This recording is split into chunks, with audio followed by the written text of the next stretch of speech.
You're listening to Saucy and Friends in the morning with Miss Hot Sauce, Miss Tony, and Rockstone Trip.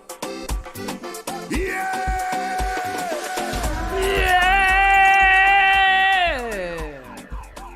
Yes, had to get that out early. Did you get it out? I did. I heard that if you do a good scream, that it is a form of therapy. What's it called again? Enunciation. No. It's called something. What was I watching the other day? And the little girl got into the car and she just started screaming and the other girl was like, what the? And she was like, I can't.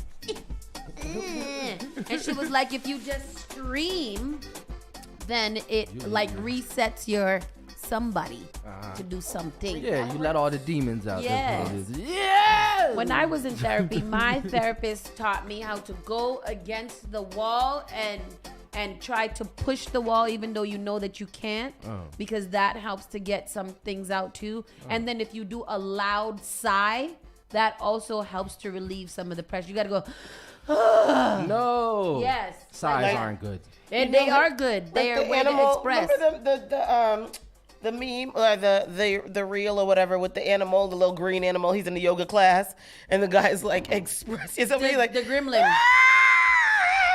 That is literally my meme to post every single Christmas season, because that's how I get through the Christmas season, by actually screaming out loud. So they actually do have something called scream therapy. Scream therapy, and experts say that scream therapy can help reduce tension, frustration, and anger. However, experts note that scream therapy is not a long-term solution for mental health issues. That also is extremely true. It's extremely true. You cannot just be screaming all day. Bones said his therapist makes him do the same. See, it's good for you to really express things. That loud sigh is a really great way to just release that moment of stress that you have there. Because usually we just sigh in silence. But that is good too. But if you just like that and let it all out. Try it. Yeah. Screaming can be cathartic in the moment, helping to express and release emotions. This can especially be the case if those emotions have been repressed. Primal therapy, which is scream therapy, which is the first recorded context of using scream therapy, was used to help people who have experienced childhood trauma. Yes. I like it. I like a scream. Yes. Shorty is a screamer. Shorty is a screamer. Who sang that song? Me. Trey Songz. Trey Songz, maybe. Touche. Sounds like a Trey Songz song. Today is Fabulous Monday, the 20th. Wow. It is the first day of springtime. You guys are bringing it in with us.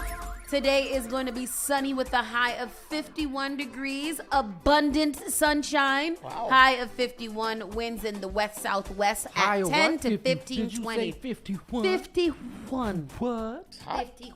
Wow. We outside Yes, today. it is hot outside. Y'all be safe in these streets. Y'all know how people like to act up and, Take your clothes off. nice and hot outside. Y'all know how it be. Are you guys nervous about that? I'm nervous about the summertime because I just feel like there's so much going on right now and it's not even summer. I just feel like it is going to be, I'm hoping for the best. Let me say that. I'm hoping for the best, but I'm preparing for some effery. I know what you mean. Yeah. I see Jelly thought Jelly's ready for 420. Yeah, I like that Because she too. already got 420 on it. That's probably what she was doing when she was doing this. Darnell's, he needs a new therapist because this broad was a bit too much in his business. That's what she's paid by you to do. That's the only person that should be in your business. Only you telling it to her. And you need to tell it to her. You need to open up and tell her, exercise those demons within your heart. Yes, let it out. Let it out. I wonder if your therapist sees a therapist. How about that? They should, though. I feel like after therapists Yeah. hear all the bitch shizzle that goes on in people's life, that they should seek therapy as well. Yeah, on Apple TV, there's a show called Shrinking, and it's about a therapist, and he needs a lot of therapy. And I think Harrison Ford is his therapist. He's the guy who was in he's a funny guy. He be in them funny movies, and now he has his own show. who was his name? You're not telling Lawanda. us anything. Ooh, You yeah, know that guy. He got a funny show. The guy who be in the movie, Jason Segel. Oh. And then Harrison, he's a therapist, and then Harrison Ford is his therapist. It's a really good show. Oh. You guys should check it out. There's good shows on TV. Yesterday I binge watched Mo, which is that? it's about this guy. He's Palestinian. He lives in Texas. And he's in love with a Spanish girl, and it's just about him. He's undocumented from Palestine, and it's about him and the struggles that he goes through to try to take care of his family. It was really cute. It was 8 episodes. I binge watched that yesterday, and then I started watching Good Luck Charlie because then Netflix wanted to suggest to me all the shows with Idris Elba in it. Oh. So now I'm watching all shows with Idris Elba. You know what I started watching yesterday? Dance 100. Oh, jeez. Yeah, I'm amped about it. It's a dance competition. Remember the Jabberwockies back in the day? Mm-hmm. It's like that kind. What was that show? So you think you could dance? And there was America's Best Dance Crew too. Yeah, there was. Oh, they were on America's Best Dance Yep. Crew. America's Best Dance. I remember because my boy was in that. Who? Dwayne Hines. He was in there? Yeah. What was doing? Boston's Boston's crew. Status Quo was in it. Stat Quo. Oh, yep. He was a part of Stat Quo back in the day. That's Shout true. outs Remember B. that. So Guy speaking D. of Boston, in Dance 100, there's a young man named Keenan.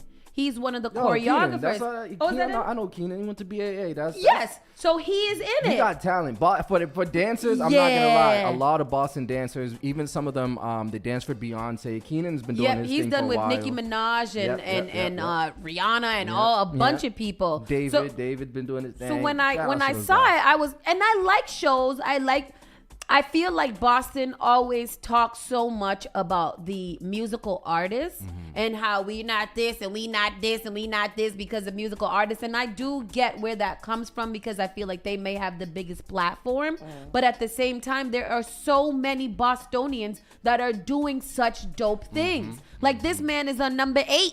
It's trending number 8 in America right now. So that means millions of people are watching this. And he's a choreographer from Boston. And I haven't seen anything from any news, anything about him. Yeah, that's Same thing like awful. Sam J. Let's Sam get him. J. Let's get him on the show. Yep, I reached out already. That's what I was like. It's Sam J too. Netflix, she's about to do a show here. I bought us tickets so that we can go and support her. And she's doing, selling out shows at the Wilbur and all kinds of different things like that. And I think we do need to do a better job on highlighting these people that are out here. So talented. She's so talented. And she's on a lot of things now. And has a lot of her own things too. It's the people in the background don't get too much love, but Boston has a lot of people that play like big roles in the background as far as production, dancing, background vocal, in general, all the things. We have a lot of talent that comes from here. So shout out to those guys working out. And we're gonna find all of those people here on Spark FM, and you guys will see them up close and personal. That's right. And we will tell you all about them people. I got a little. That should be a little segment. Shot. Highlight. No, it's gotta be something. Starlight. Shooting stars. Shooting Yes, stars. spark. Yes, I knew. shooting stars. I knew there was a Shooting star sparks. somewhere. Yes. I don't know. The spark in Boston. Yes. The sparks of Boston. Shooting the sparks in Boston. And that, people, was a brainstorming session. Check in. It's the weekend. Miss Tony, ¿cómo está? How'd you do? I'm doing good. I had a dope weekend. Very, very, very good weekend. We did a lot. We did quite a lot. So Saturday, our baby got blessed. Oh, bless you, Eden. And then we went to a nice family-style dinner at Maggiano's. Very, very nice. Maggiano's is a nice place to go for an organized event. Yes. Very, very nice. We had a good time in there. Then we left there. We went to the after party at the house with the after food.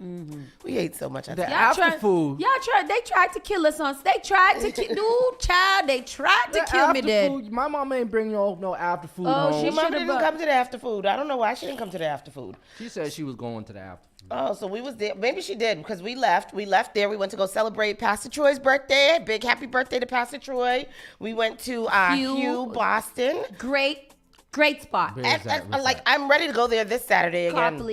Copley Hotel. Yeah, Copley it's Square Hotel, 3 yeah. black men, including Rob. They'll be visiting us soon too. I know what you're talking about. Yeah. We'll have them in the studio soon too to talk about their restaurant. We got to get all the restaurateurs up in here because listen, you know when you say Boston needs a nice little loungy go-to bar spot where all the socialites hang out and whatever. Boy, ain't it nice? Boston. Yes. This is their website that y'all for those who's watching us. It's gorgeous. It's so nice, and you just feel nice being there. Yep. This is nice. Yep. They have 3 different rooms: the Rose Bar, the Supper Club, and the Speakeasy. And they have great drinks. Ooh, the drinks! I was posting the drinks on my story on Saturday night. The food is the food is good right there. That's the bosu bon. It's just bao. This bao is so good. Bao, but I like bao without meat. No, well, this one had short rib in it, braised short rib. That's good too. With some scallions and some. That's nice. I like that. But have you ever had just the regular bao, like the bao with the layers in it and everything? It's so good. It's so good. And then there was this salt and pepper shrimp. There was sticky wings. There was a beef noodle dish. I'm hungry. The beef noodle dish was great. It was great. It was drunken noodle, was it? No, it was just beef noodles. That's all it was called. I love know if it. It was drunken. Pastor Troy had a very good seared salmon on top of black rice with a beautiful sauce. It was a beautiful dish. Everything was just so nice. The drinks, the presentation of the drinks was amazing. We will be back there. Yeah. Soon. Just you gotta put on your nice Bones, shoes. if you don't stop talking ish in the comments. What is he I saying? love Bones in the Bones be comments. talking about bunch of nothing. He said something significant. You better read that comment. Bones said, anyone reading this, I'd like to announce that he proposed to LaToya Baxter this Saturday with a Jameson and a ginger ale. And a ginger ale. And a ginger ale. Ginger ale. And he said, yo, whoever is Tony's stylist now is lit. I need to shop her. Thank you, Bones. Thank you. Thank you for recognizing my efforts. Bones, you proposed He's for getting real? he's getting all kinds of congratulations. You proposed for real? Congratulations, Toya. Oh, my gosh, Toya. Who knew at the beginning of the night that your night would end with a proposal? I love it. And everyone, congratulations to Super Bones and LaToya Baxter in our comments. Big happy birthday to our bestie, Beverly. She's having a big birthday today. Oh, my gosh. Happy birthday, Beverly. Happy birthday to ya. Happy birthday to ya. Happy birthday. Why she ain't even listening? Oh, rude. That's my girl. Yes, sir. And then we left there. And we went to Mojitos. We were doing the most on Saturday night. We was young people. I wasn't too young because I was in Mojitos for all of 10 and a half minutes. And I was there for all of 29. And I was like, oh, it's time to go. It's time to be out. Time to go. Caller, you're live. It was a long night, great day. I'm all Yay! Happy birthday! Happy birthday, Beverly. That's my girl. That's my girl. You ever have a friend on the internet that you never met? That's me and Beverly. That's how it is. I love her. Best of friends. We're gonna meet up this summer. Yes, we are. We're gonna bounce up. Okay, no problem. Bye. Have a happy birthday. Happy birthday. Enjoy. Yes. What a nice time we have in here. I didn't do nothing this weekend. Why? I just DJ'd for basketball tournament yesterday. Well, BABC. that's something. Who? BABC. How was that? It was dope. It was I guess so. BABC is like a basketball league for like kids that are what's the alternative schools that are looking to get into college. Oh, nice. and stuff like I that. like that. That must have been crunk. And where was that? I was in Quincy. I was at the Hayes YMCA in Quincy. That was really dope. They're like, yo, black people, we need to get our lives together, man. We need to get our ish together because them people was using that gym. Where they? The gym had like 8 gyms in it, Oh. and they have like a Olympian size swimming pool. Then they have a above ground track inside the gym. So in the gym there's like a lot of basketball courts, but the basketball courts are also split up into like wheelchair accessible basketball. They were also doing volleyball. They were doing tennis. They were doing junior basketball. They were like everything Doing you can the think most, of. yeah. They were doing in that gym. and it was packed yesterday. So shout outs to people out there. But black people, we got to get it together. That's cool. No, we have a really, really nice gym here right in Jamaica Plain, Curtis Hall. Really, really nice. They have a big old pool.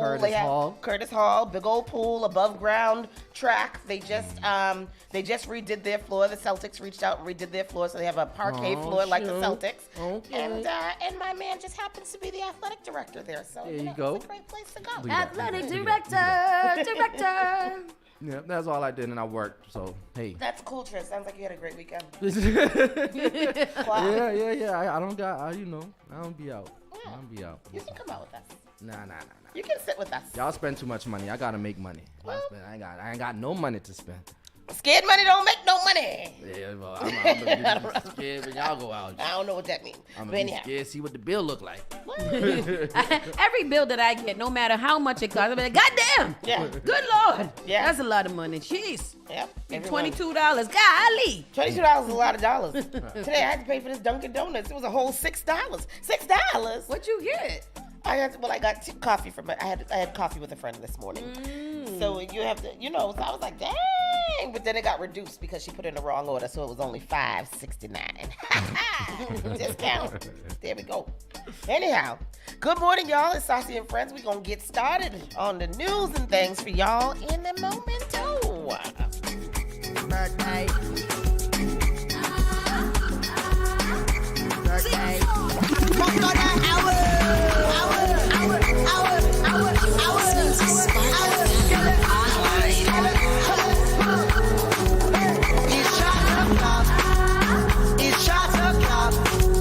Take a shot with me.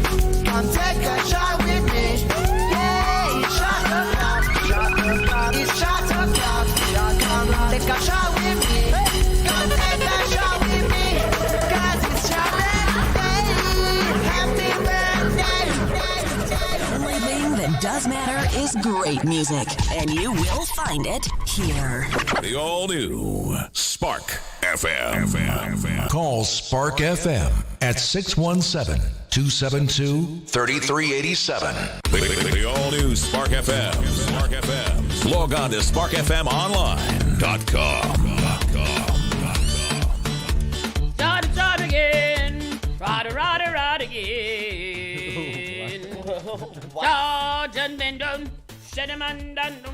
I'm gonna make a soca song. Lord. I decided just now. Do it. I am. All right. And then you guys would like it. These days, you don't have to have no big whatever in order to become You a wanted star to say in you things. don't have to have no big talent. I see where you was going with that, and that's No. effed up. I didn't mean that. I meant like a big idea or nothing. You just get onto something with TikTok, make it a sound on TikTok, and put it out as a sound, and then people start using it. That's how people are blowing up these days. So, Big facts. No. I think that you've got a talent. Charge and walk up. I don't know if it's that. But I think that there might be a talent that you have. You don't know. You don't know if it's that. Charge and walk up. That means run, stop, and walk up. So imagine that. Charge and walk up. You gotta start singing it loud for the next thing you know, Lyrical will be singing that. I know. Lyrical do not take my lyrics. Get it? Boom, ching. Speaking of a fun time, how many of you guys went out to the St. Patty's Day Parade yesterday? That was fun. Not I, said the girl. Right here, we'll show you guys a little compilation. That's No, not that one. that The one. next one. No, Oh, that yes, one. this It's one. that one. A little compilation of how things went yesterday. Oy. This was taken from my good friend Matt Shearer over at Matt Shearer is over. I met him actually the other day. WBZ News Radio. Yes, WBZ News Radio. And this is how it went yesterday. I want you guys to know that when they talk about us Caribbean folk, when it comes time for our organized Can't describe the cultural energy display, Southie brings to tell 'em St. don't say Patrick's that. Day. Only sounds can. I'm gonna need to add some beeps to this, so can you all just give me a loud beep on 3? 1, 2, 3. Beep! Massachusetts, let's go! I love Boston! How did you get up there? You know, my friend told me and I love Boston! Yeah, let's go! St. Patty's Day is only good if you kiss a ginger. I love ginger! Give it up to Boston! And now they're kissing. I did come all this way because I Little wanted black to girl. see you. What's the parade? Is there even a parade? That microphone needs to be sprayed down and washed. Go, black boy. Go, black boy. Shorty want to My rock. name is God. Some people are calling you Shrek. How do you feel about that? Yo, Celtics in 4. Celtics in 4. Keeping up for Boston, you're a little We lost our friends. If you see a group of white girls, that's our friends. You see a group of white girls. Tortillas? She had tortillas in her pants. In Saucy, I'm Matt Shearer. For more on this, ask Alexa to play WBZ. She's slapping him With the tortillas. She had them down in her pants, them and tortillas. Look at them on top of the Burger King.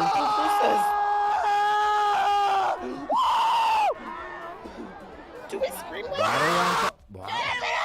We don't. We don't scream like that. Because I was watching, it was like during Carnival, do we be screaming like that? No, not at all. we be too drunk. That's it. We be to the drunk where you don't even talk no more. You just You don't smiling. want to scream like that for fear of throwing up, right? Like, I keep them on close. I think I took a video. I did this at Scoop's Cooler Fete one time, and I took a video of a bunch of drunk people, and I have some marvelous interviews coming out of that Cooler Fete after the fact. I mean, they were giving reviews. They was falling. It was amazing. It was just a bunch of smiles and low talking. Very professional West Indians. They are. But yes, if you went to St. Patrick's Day, I think they got hundreds of thousands of people that visited yesterday. They were expecting about 1 million. I'm not sure. Let's see what's going on. There are estimates the parade would draw close to 1 million visitors, and crowds along the route were often 8 to 10 people deep. Let's see. There is not much more of this article except that this is what was the big turnout. Wow. Crazy. Let me see if I can find St. Pat. Oh, here it is. It's Yahoo another News. audio. We gotta stop with the Yahoo News. It's never news. It's always video. Yeah. And nothing more than that. Yeah. Go to the video. He's explaining everything, how it went. Oh, traditionally held People each year lined on up the Sunday early closest for the to spotlight on March Saucy. 17th. And here's the clip. Boston gets so fired up for St. Patrick's Day. Leading up to Sunday, there were estimates South Boston St. Patrick's Day Parade would draw close to 1 million visitors. On the street, it was often 8 to 10 people deep, with some getting a better seat from a tree on West Broadway. In the trees. You go there once, you never want to go again because it's so crowded, but we have to see it at least once. Boston police showed up in force on bike and on foot, as security was tight with city snowplows parked at parade intersections to make sure there was no uninvited traffic in the parade. For vendors, Southeast Parade Day is unlike any other single-day event and hasn't been this big since pre-COVID. Wow. Back to normal. Back to normal. It's been a long time. Speaking of brisk business, there was a long line for private porta potties at $5 a visit. For generations, city leaders have used this event for retail politicking, and there was plenty of green and even some leprechauns along the route. Among the furthest a visitor traveled to South Boston, how about Flor Crowley, who came 3,000 miles from Cork, Ireland, for today's parade. We had to be here, so it's fantastic. Is St. Patrick's Day bigger in Cork or in Boston? Oh, way, way, way bigger in Boston. Really? Really? Wow. Way bigger in Boston. Late today, Boston police announced there were only 4 arrests connected to the Southie Parade. Live in South Boston, I'm Ted Wayman, WCVB. Well, how come we don't got the police making a little procession down our block during Carnival? And we don't got no snow plows. We don't got no snow. We don't got all that. You know what? Let me shut up. $5 for the bathroom. For the bathroom, and they paying it. But at least they had the friggin' bathrooms on the friggin' route. We literally gotta pee in trees. In trees. Climb the tree. Wow. I think I have done that. No, I've been behind a ton of alleys and a lot of dumpsters that already smelt like pee. Yep. But yes, only 4 arrested. That's good. We'll probably hear about more later, or they'll cover that up. But we'll see.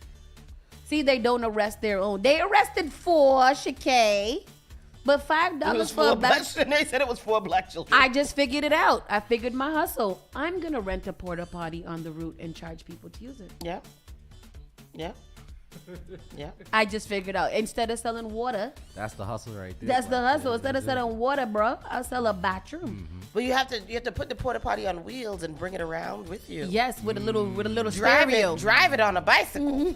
With a little stereo blasting music in Yes, it. You could sell a little winter fresh. Yeah, I can sell toilet cigarette. paper, gum, Gum, or a cigarette. shot. Yeah. You know, Winter fresh. you finish peeing, here's a shot. Gone in it. Every friend that I went to in Trinidad, it had people walking the street. Winter fresh lighter cigarette. Winter fresh lighter cigarette phone case. Winter fresh case. lighter cigarette and phone case. That's another hustle too. Go out there and sell some Ziploc bags. Yes. For people who forgot about. You buy one pack from the dollar store and sell it for $1 each. Listen, all right? That's All $10. right. Look at that. How much you come up? $9. $9. Or you get the ones from IKEA. I think they're less. They're like 50 cents or something like that. Ooh, child, I got all the hustle. Come see me during Carnival if there's one. I don't know what the people that's doing with Carnival this year, but come see me. I'll be somewhere out there giving you guys all the things that you don't have, like a costume if you want it. Shade. Sorry. Let's keep on going. Now that is over, everybody had fun. Everybody was safe. And now we are preparing for a summertime of fun. The Clam Box, everybody's favorite clam box over there in Quincy on Wollaston Beach, has a new owner. Chef and restaurateur Marco Fanny, who owns Strawberry Fair in Norwell, purchased the clam shop and the Baja Box last month. Wow. The Clam Box on Wollaston Beach, landmark since 1968, will open for the season next week with the new owner. The Swansky family sold the restaurant for $1.324 million February 3rd to Marco Fanny of Braintree, according to the Warren Group, which tracks local real estate. Fanny also owns Strawberry Fair in Norwell. He said he respects the history and tradition of the Clam Box. It's been here forever. I like the old feeling, Fanny said. For 55 years, the Clam Box has been a beachfront favorite that specializes in fried food. In a Facebook post, the Swansky family, who owned the restaurant for 18 years, thanked customers and wished the new owner luck. Is that the family that brings in the big man? Yeah. And with all the children that work there in the summertime? Oh, I thought he was the owner. But he's only owned it for 18 years. Yeah, that's what I was surprised by that too. Me I thought they were too. there all the time. Clam box, that's a lot of grease. I want to So eat it. good. Sit on the beach and have a good time. Is that the one? Ew, There's tartar two of sauce them is over ugly. there. What's the other one? Tony's. Tony's, I do believe that Tony's has a little bit more flavor to it, but Tony's is also very more expensive. Yeah, Tony's seasons their batter. Clam Box doesn't. Their batter has like fresh visible fish. seasonings. Yeah. Clam Box is fish. Just fresh fish. Put a little lime on that. Squeeze a little ketchups on it. Yum, yum, yum. I do not like Tony's better. You don't? No, I don't.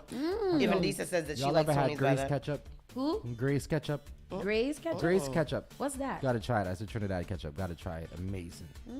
Y'all out there try Grace ketchup. They sell it where they sell it in the farmers market. I thought the only people that make ketchup is Hunt's and No. and Stop and Shop. No, Grace ketchup is amazing.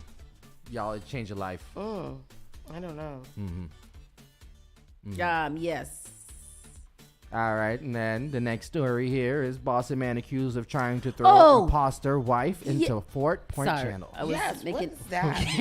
What was Was that? that when you're gonna do that one? I'm not gonna laugh because everybody's crazy, and that's what we all have to go into every is day. this When you story? wake up, you say, "Hey, everybody's crazy." A judge ordered that Jonathan Pinney undergo a mental health evaluation after allegedly trying to throw his disabled wife into the water.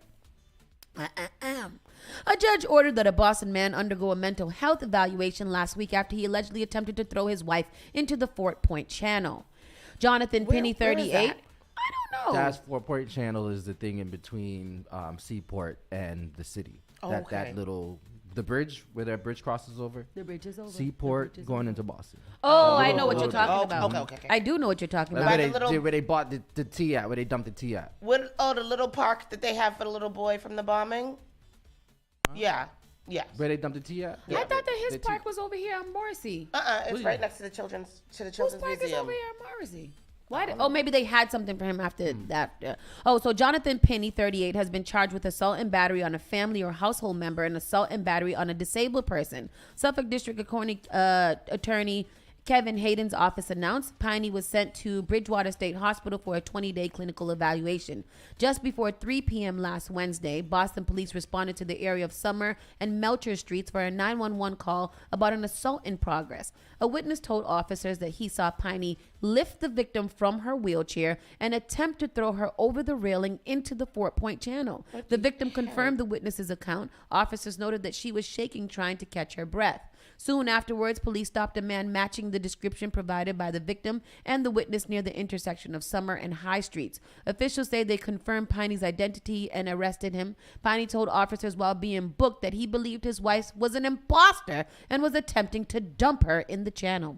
Yeah, so what does this mean? Piney was a criminal history in Illinois, California, and Arkansas. Officials said he is scheduled to appear in court on April 4th. The victim was transported to Tufts Medical Center for treatment. In the statement, Hayden noted that Piney his alleged actions could have been deadly. It was 42 degrees in Boston at the time of the incident. Considering the air and wind temperatures Wednesday, along with the victim's disability, we would likely be looking for a far more tragic scenario. And this man if this man had been successful in his stated intent. Wow. Yeah. So I think what happened. Well, tell us what you think. Analyze this situation. Yeah, I can't even, because how you gonna lift the lady out of her wheelchair and attempt to throw her over into the river? She was an imposter. What made him believe that she was? Sounds like he Did he see her foot move? Like, did he see her jolt? Like, what is it that said she's faking it? Let me test her and let me pick her up out of this wheelchair and throw her over. And if she survives, I know she wasn't faking it. And if she doesn't survive, then damn, well, now, I messed up. Now he's got his answer, because she obviously couldn't walk, right. Sir. Put her down. Like, if you pick her up and she's not flailing her legs at this point to try to stop you, you must understand that she is not faking. Janet said he should have just rolled her into the water. Janet. No. Jeez Louise. He had to pick her up to test to see if she would flail her legs. Right, if her legs would go down, yeah. Do you think that the witness that saw just called the police, or did they attempt to stop it? They probably freaking recorded it. They probably recorded it, right? Call the police after. It's crazy. I don't think you can call the police while you're recording, right? Bless her poor heart. That is, I would have, like, to be disabled is one thing. And then for people to think that you're an imposter is another thing. And then for your husband to go and say, yep, I've been living with you all of this time with this disability. This is the only way that I can find out if you're faking or not, is by throwing you into the actual river. She should have beat him with her. I would have jumped so far out of that thing. I don't even know what kind of disabled she is, but I would have had to slither away. I would have had to slither. You don't want to roll out. You want to slither away. I would have to throw myself out of the chair first to at least make myself big or something like that. I feel like the chair at that point was a disability to her again, because now, if she had access to her hand, she could hold it.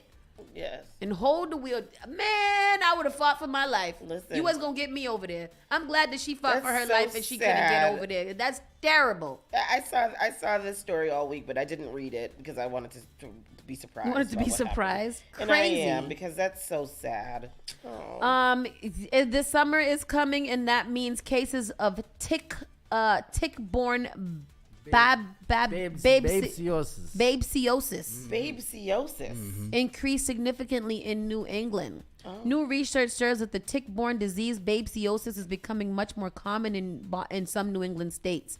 Research conducted from 2011 to 2019 shows that cases of babesiosis significantly increased in northeastern states, according to a recently published CDC report.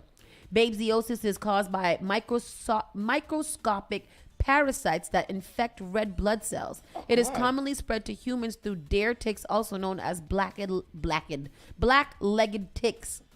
While most people who are infected with the disease feel fine and do not have any symptoms, babesiosis can be very dangerous. Some people develop flu-like symptoms such as fever, chills, sweats, headache, body aches, loss of appetite, nausea, or fatigue. Remember last year when we went to Juneteenth and I got bit and it swole up? Yeah. Do you think that that's what I had, babesiosis? No, ticks stick to you, and you have to pull them off. off. With the little heat or something like that, to singe them off? You gotta pull them off with a tweezer. Oh, it's so scary. Yeah, that is scary. I know that all the dogs get it. And back in Honduras, when the ticks got them, when they got ticks, they had to they had to do that too. It's very painful. Put them down. Shanae said she had a tick in her head. Oh no.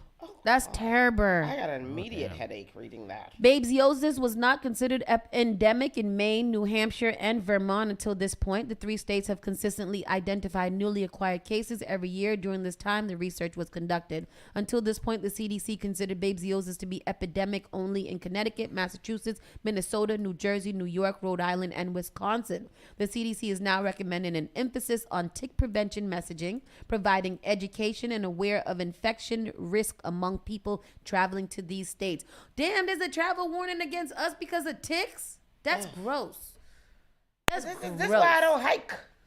That's the reason why you don't hike? Because of the ticks? Yes. Oh. Yes. Okay. Is that the reason you don't hike, Tristan? I'm not scared. I'm not afraid of ticks. I'm like, what? Ticks carry Lyme disease. That's true. In total, 16,000 cases of babesiosis was reported by the CDC from 37 states. New York reported 4,000. How much? Massachusetts reported 4,136 cases. That's not a lot. I don't think it happens over here down in Dorchester, Roxbury, Mattapan. You gotta be very hairy or for you to not notice that a tick's on you is like strange. So it's like the only place I could see it is like in your head if you have a lot of hair. Or something. But like other than that, they do have a lot. And that's why I gotta take off my wig and shake it out. You guys gotta be careful of your animals. They'll pick up ticks very quickly because they be outside and stuff. That's why I don't got no animals either. You remember your one animal you had? How's he doing? Do you know where he went? He went back to his family where he was safe and happy. That's good. Green line global speed restrictions lifted, but slower commute still expected. What? So we lift them, but we didn't really lift them. We said we're lifting them. The speed limit imposed by the MBTA on the Green Line earlier this month was lifted Sunday evening, but longer commute times are still expected. The MBTA said in a news release that the new line has block speed restrictions on some lengths of track, which amount to about 18% of the line. The block restrictions are in place because some lengths of track have multiple defects that need to be investigated or repaired. The MBTA will remove the restrictions as it verifies that those lengths of tracks are no longer defective. Even so, the MBTA said riders should continue to plan for longer than normal commute times and check the MBTA's Twitter account and website for service updates. My friend was telling me this morning she has to be to work at 1 o'clock. She has to leave her house at 10:30 to get to work for 1 o'clock because the red line is so unreliable. Are you kidding me? That's a whole 3-hour commute, that's what I said, bro. That's 3 hours. She was like, I know. That's terrible. And she don't get paid for them commute times. Nope. That's not right. And then if you still show up late, then you get, No, I feel like if your primary way of getting to work is the MBTA, there should be some provisions out there for those people, because that's not right. I got to leave my house 3 hours before I check in. Yeah. Boy, bye. Crazy. I don't want it. I don't want no parts of it. It's a long day. A renewed push for having postpartum mood disorders considered in criminal cases. Oh, maybe for that lady who killed the babies, who smothered the babies the other day with the postpartum. Postpartum depression, postpartum psychosis is real, and I think it has at least to be considered in some of these really tough cases.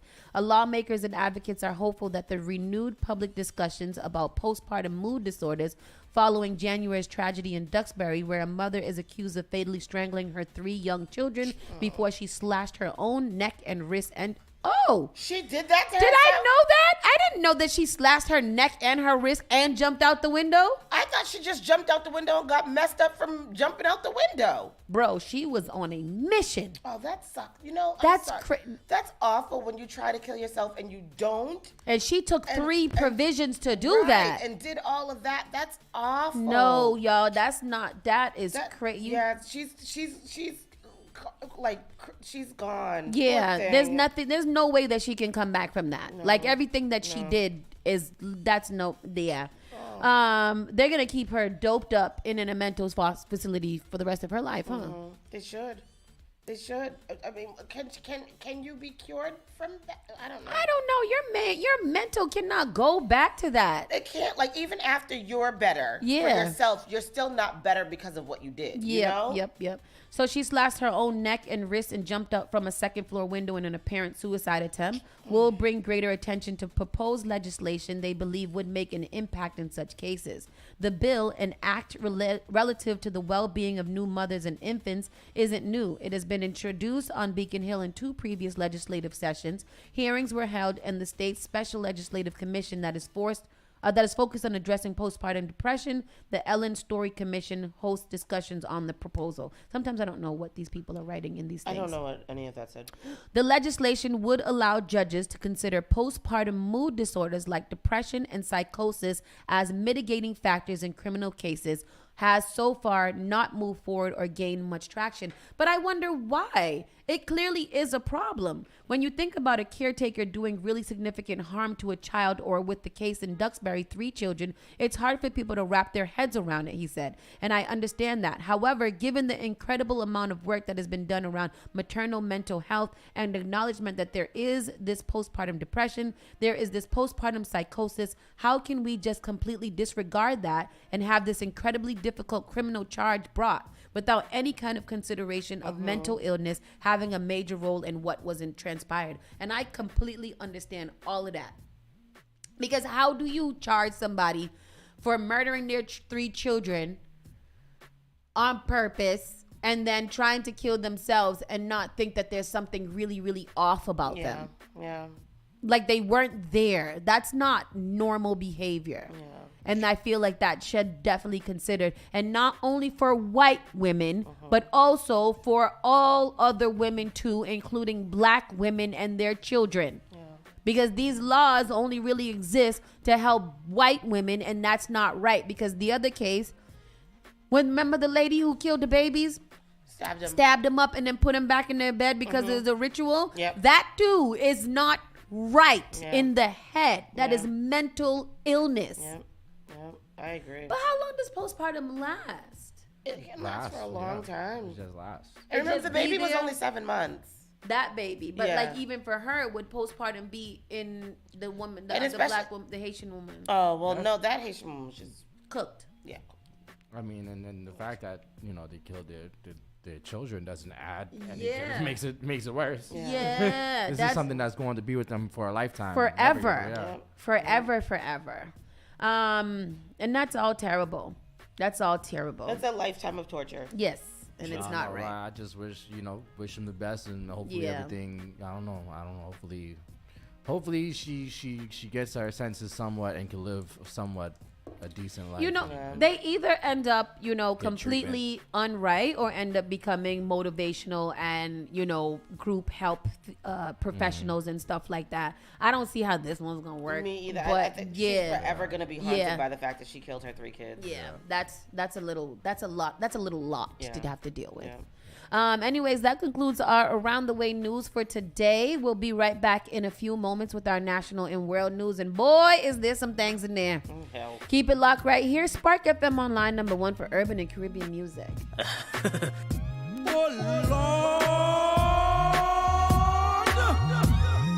You're listening to Saucy and Friends in the morning with Miss Hot Sauce, Miss Tony, and Rockstone Triz. Turn it on. Turn it up. This is SparkFMOnline.com.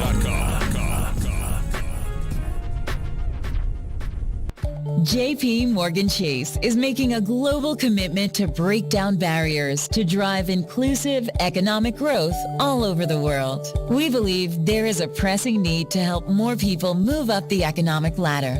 That is why we are investing in communities and people to create an economy that works for all, because no community should be left behind. Right here in Boston, we're focusing that work in Dorchester, Roxbury, and Mattapan, among other neighborhoods, on improving financial health. These efforts aim to address the key drivers of the racial wealth divide head-on. We're here to empower individuals, families, and small businesses by connecting them to the tools that build generational wealth and a long-lasting legacy. Chase is investing in Boston. Chase is investing in you. Visit us at the Mattapan branch at 1617 Blue Hill Avenue, where the team is waiting to help. Activating the Square, imagining the future of Mattapan Square together. Consult Layla is supporting the Boston Transportation Department with their public engagement of the Mattapan Square redesign. If the Mattapan Square redesign is news to you, or you've been wanting to talk to a human about it, join us on March 25th for our Activating the Square, imagining the future of Mattapan Square together. From 12 p.m. to 3 p.m., there will be art making tables, chess tournament, cash prizes, free food by Fresh Food Generation, and Gourmet Creole, and more. Music by Spark FM's own DJ Y-Sham, taking place at Mattapan Municipal City Lot number 14, 882 Cummings Highway, Mattapan, Mass. Boombox Productions is thrilled to present The House of Ramon Iglesia by Jose Rivera. Directed by Arthur Gomez, The House of Ramon Iglesia opens April 14th and runs through April 30th at the Mosesian Center for Arts in Watertown. A poignant play about Americanized son's torturous efforts to break away from his immigrant parents. A break that can't be made until he accepts the ethnic heritage he spent his life trying to suppress. Tickets are $55 for general admission, $45 for seniors, and $20 for student rush half hour prior to performance, and are available at www.mosesianarts.org. Pay what you can. Tickets are available at the door.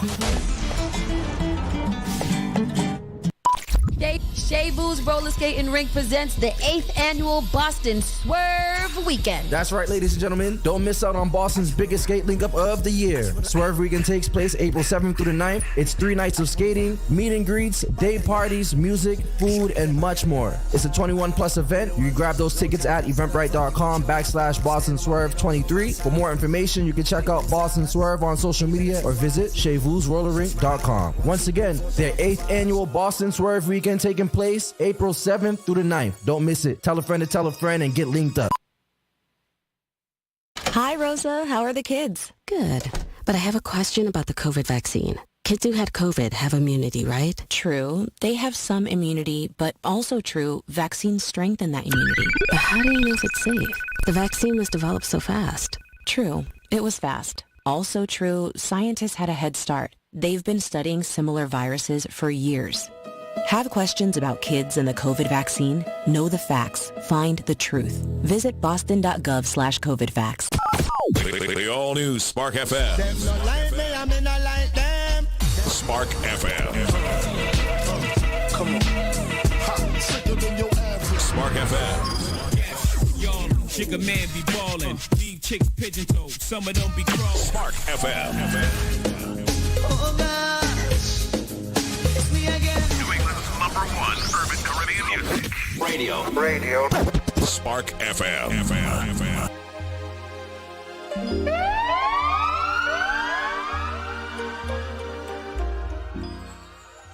Dun, dun, dun, dun. Dun, dun, dun, dun.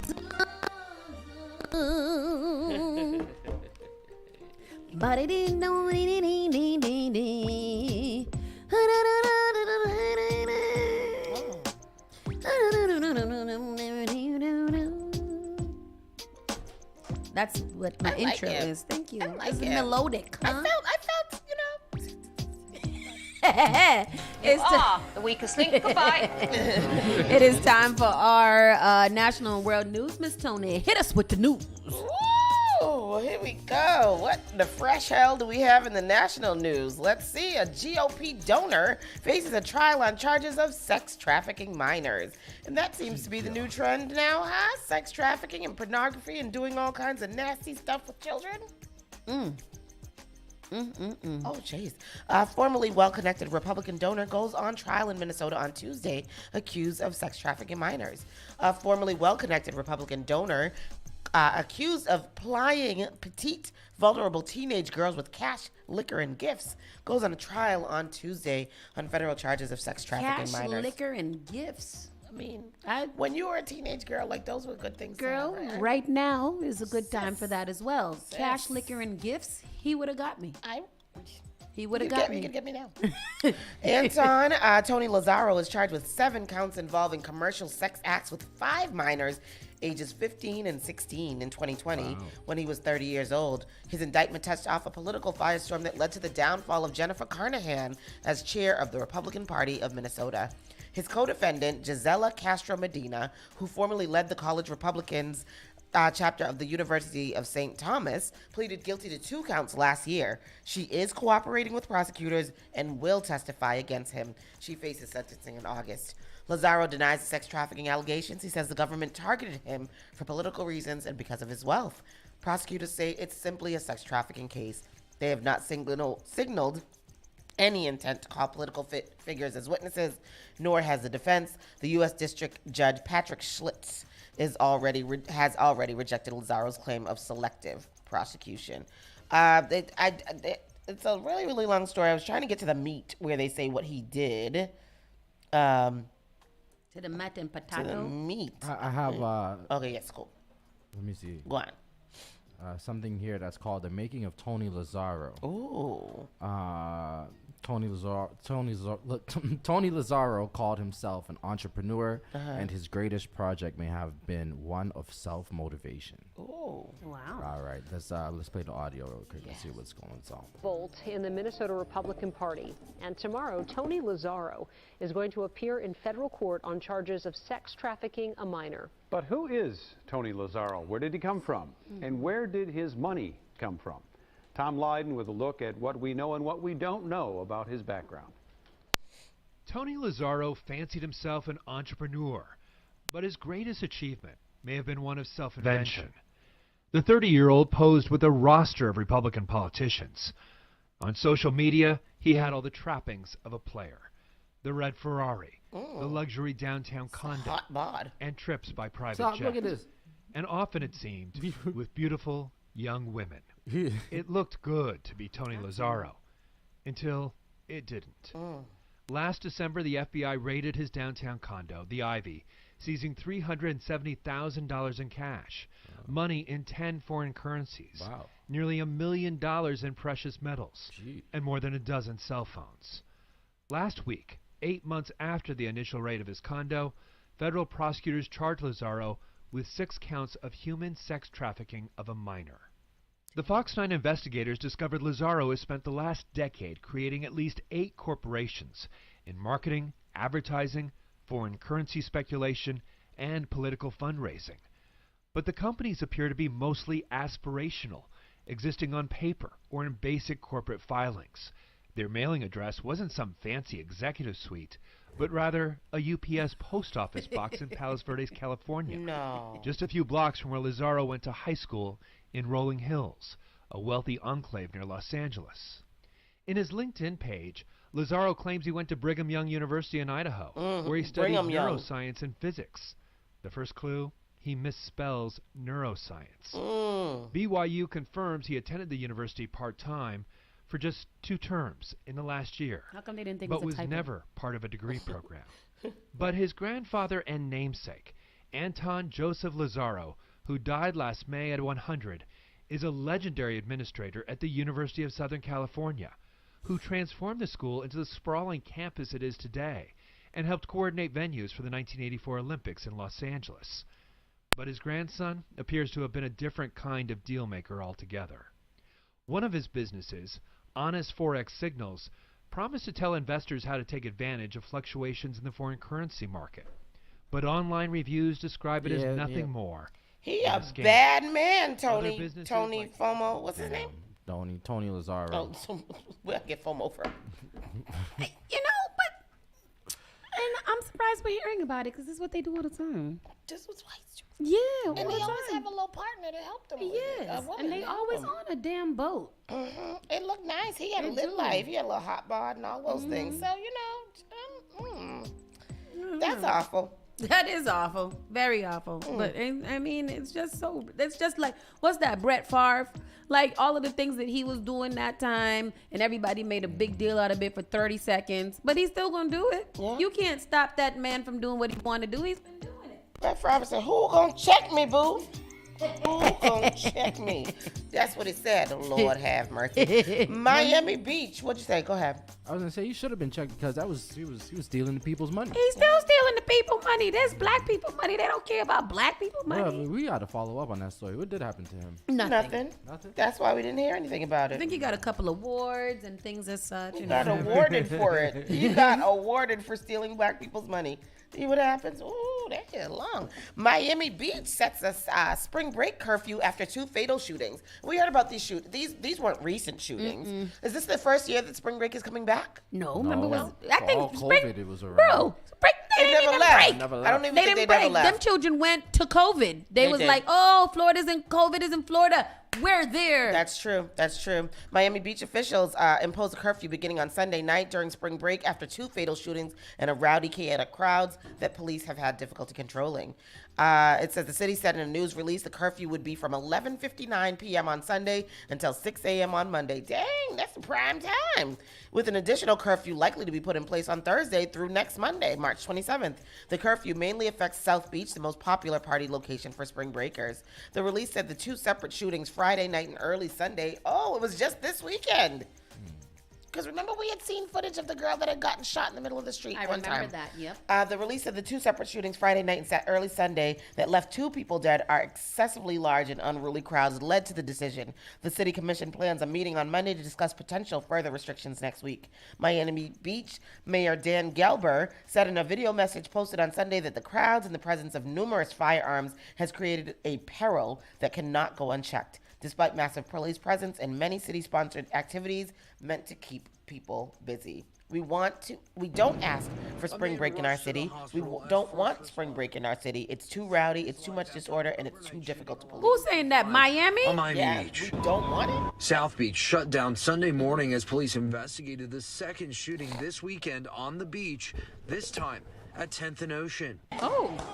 That was Friday night at 7th and Ocean. Spring breakers running for cover as shots rang out. 2 men struck by the gunfire, 1 would not survive. Meantime, the city trying to curb the crime and chaos with more police and programming using concerts and a volleyball tournament. And with this massive 1,000-foot inflatable obstacle that looks course, lit. I want to go to it. Activations so that people have something to do rather than just, gel together in huge groups of block parties. We're several hours now since that shooting, and police remain here on South Beach. Several blocks closed from 5th to 15th. Collins included in that. As far as information, we have reached out to Miami Beach Police. We do not have any information from them. We do know, of course, at least 1 person shot in this overnight shooting. That's crazy. Jeez, that's awful. You guys they can't curb spring break. That's where the break is. That's where we at. We were supposed to go to Cancun? Exactly. And that's where they go mostly. You don't hear Cancun complaining. Exactly. But spring break do be out of control. Yeah, I'm not mad at them. Yeah, me either. I mean, spring break, even when we go down there for Miami Carnival and they do that sometimes it's the same time as the Black Beach weekend, or is it the same as the Black Beach weekend?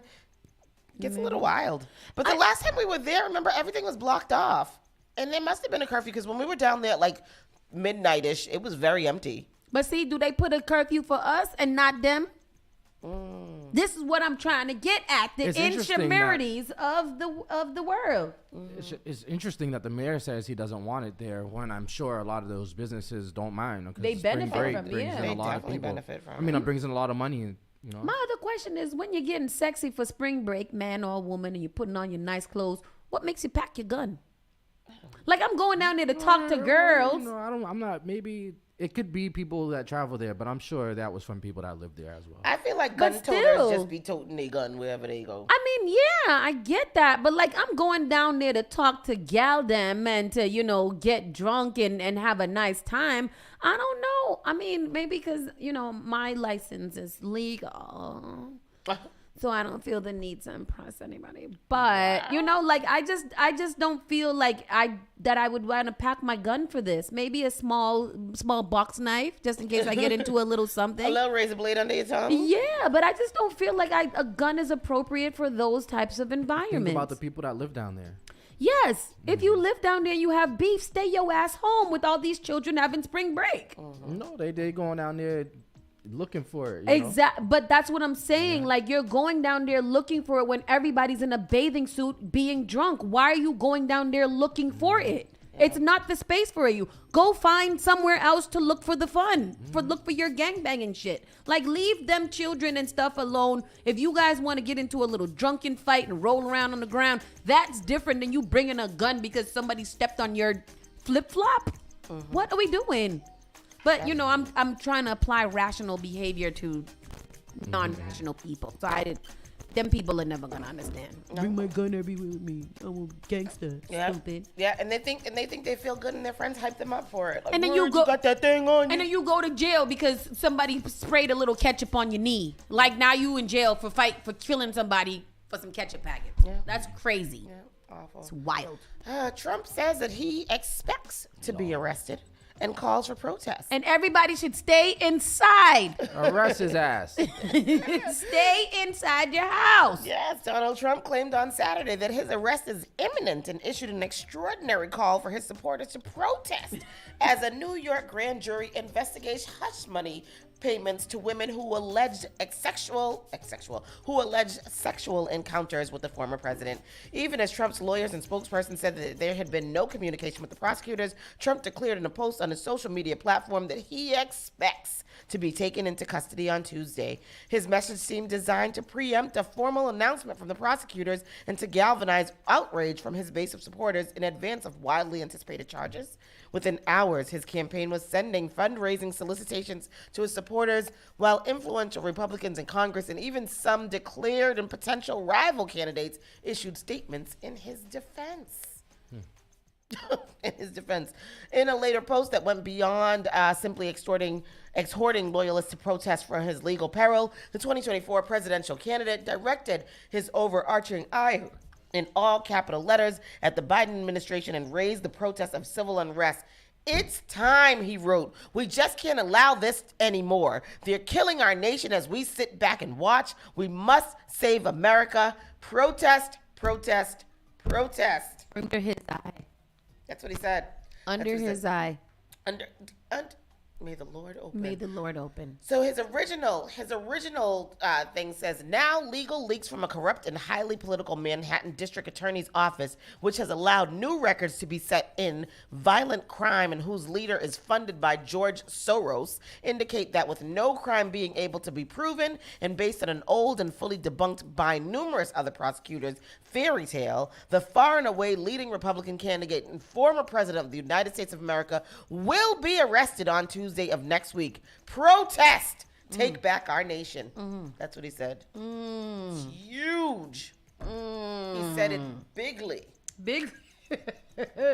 Bro, everybody stay inside of your house tomorrow. Call your boss and tell them you're not going in.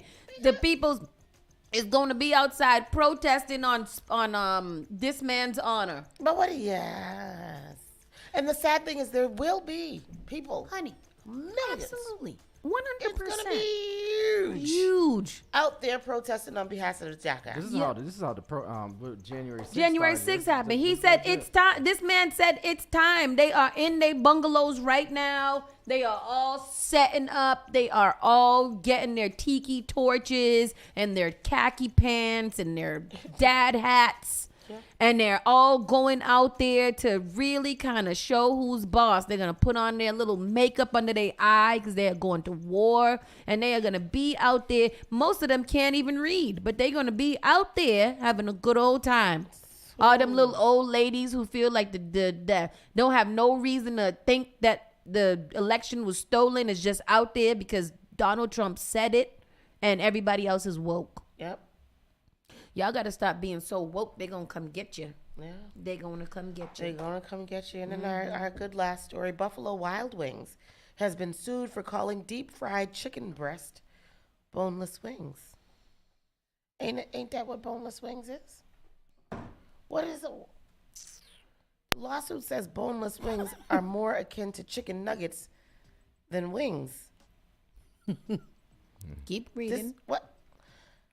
A nationwide class action lawsuit claims that Buffalo Wild Wings calling their deep fried chicken breast boneless wings is false advertising. The lawsuit, which was filed March 10th on behalf of Chicago resident Ayman Halim, alleges the Buffalo Wild Wings is engaging in deceptive marketing because its boneless wings are not actually made of deboned chicken wing meat, as one might assume. I never in my entire life assumed that. What? I never assumed that either. I never assumed that. You assumed that, Tristan? I wouldn't think so. What did you think that buffalo that boneless wings were? Boneless wings, but I would just chicken breast, I guess. I would. Yeah. He says that he thought that they were deboned chicken wings. Call us up, so 617. Like a chicken wing that you just took the bone out of is what he thought the boneless wings was, and now they're bringing a lawsuit. 617-272-3387. Go to the comment section. Let me see if any. Did y'all for one time think that boneless chicken wings was deboned chicken? Wings. I never in my life even fathomed to think that. What would that even be? What would that look like? Wouldn't that just look like a little zhuzhed up chicken that, like maybe there was a machine that went and deboned all the chicken?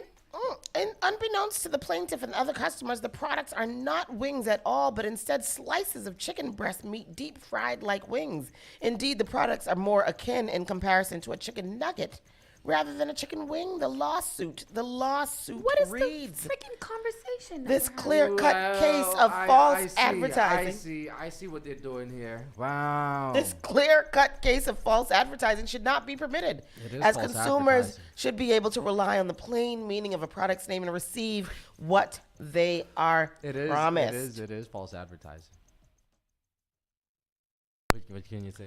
I mean, but they also have cauliflower wings. Are they going to sue for that? That's what I'm saying. Like, you can't get that technical about this. Is this the first time that these people had a boneless wing? Sis, I don't know. I'm confused. The lawsuit makes the case that whether the product is made of wing meat or relevant for two reasons. Firstly, it says restaurants often charge more for wings than nuggets. Mm-hmm. And secondly, it says customers might not buy the product if they knew it was not actually made of wing meat, or at least might be unwilling to pay as much as Buffalo Wild Wings is charging. Now, we see here, the menu is right here. So boneless wings. It doesn't have the. It does. Okay. So 6 boneless wings is $9.79. Mm-hmm. Meanwhile, you can get 5 tenders for $13.99. So you're making out better if you get the boneless wings, don't you? So isn't boneless wings and tenders the same? No, that's what the lawsuit is. That's what the lawsuit is saying. Yes. The boneless wings aren't boneless wings. They're more like nuggets or tenders instead of wings. So they need to not call it that. Yes. So what do they want them to be called? They would like the boneless wings to not have the... Right. Boneless wings needs to be getting rid of. To take the bone out the wings. Yeah. Oh. And then serve it. Like then that. Serve it. 10 boneless wings is $13.49. Meanwhile... So now my question is, what's the point of a boneless wing? Mm-hmm. What's the point of a boneless wing if there's a tender? Right. Or a nugget. Or a nugget. Because boneless wings are usually small like nuggets. Yes. They're not as big as tenders. And they're not as big as wings. Nope. So what is why do we have tenders, boneless wings, and wings? Mm-hmm.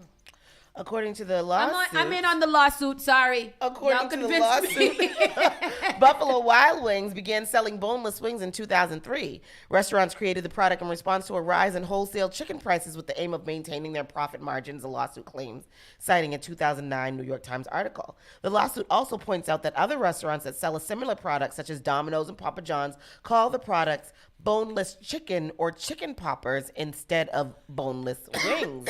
Defendants has no valid reason for misleading consumers other than to promote a cheaper product along with its actual chicken wings, the lawsuit reads.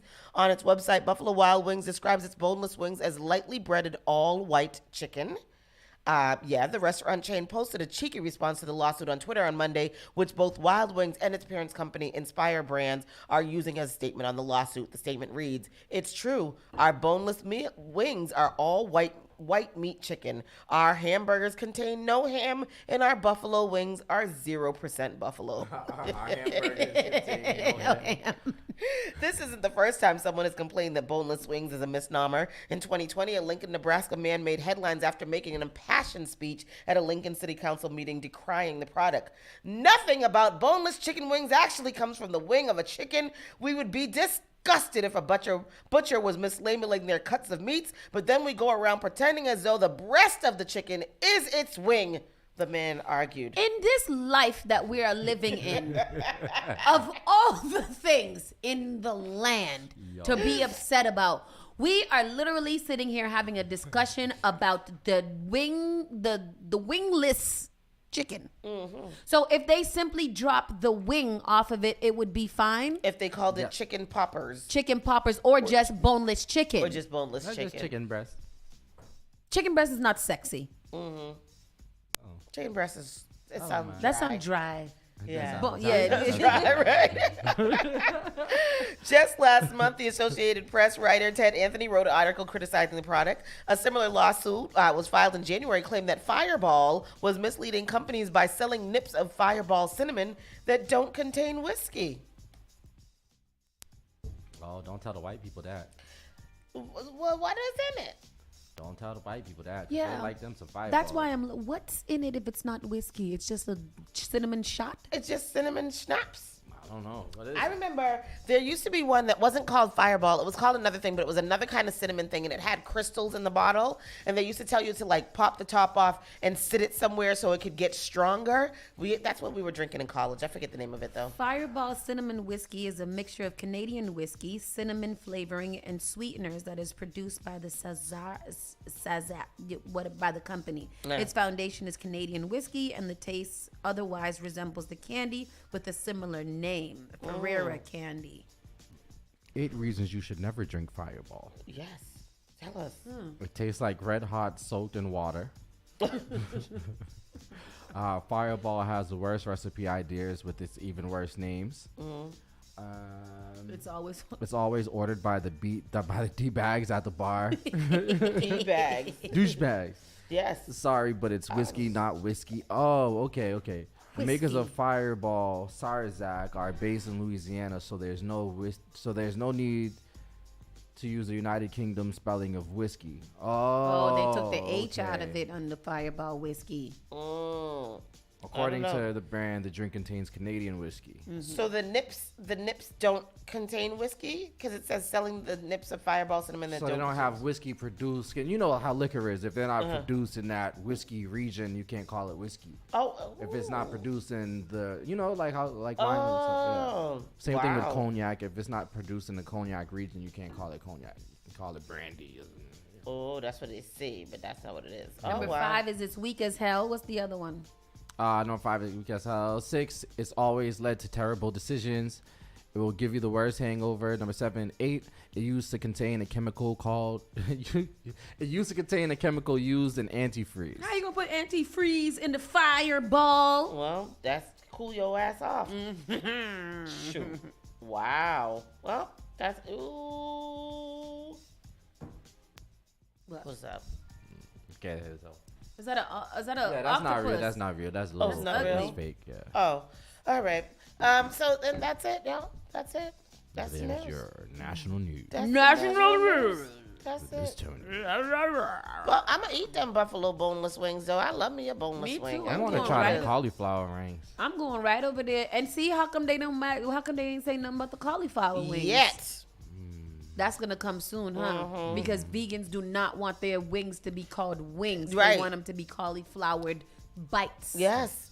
Buffalo cauliflower, but do not put wings on our cauliflower because that Them roasted personifies cauliflower that Shanita had at the thing was very nice. Really? Very nice roasted. Got a nice little taste. When they came over to the table and said, "Who ordered cauliflower?" A bowl of cauliflower. Anyhow, that's the national news. We're going to take a quick break. Be right back with all the entertainment tags. You're listening to Saucy and Friends in the morning with Miss Hot Sauce, Miss Tony, and Rockstone Triz. Turn it on. Turn it up. This is SparkFMOnline.com. Advertise your business, brand, or music on Spark FM. Contact us at SparkFMOnline.com for more information. Activating the Square, imagining the future of Mattapan Square together. Consult Layla is supporting the Boston Transportation Department with their public engagement of the Mattapan Square redesign. If the Mattapan Square redesign is news to you, or you've been wanting to talk to a human about it, join us on March 25th for our Activating the Square, imagining the future of Mattapan Square together. From 12 p.m. to 3 p.m., there will be art-making tables, chess tournament, cash prizes, free food by Fresh Food Generation, and Gourmet Creole, and more. Music by Spark FM's own DJ Y-Sham, taking place at Mattapan Municipal City Lot number 14, 882 Cummings Highway, Mattapan, Mass.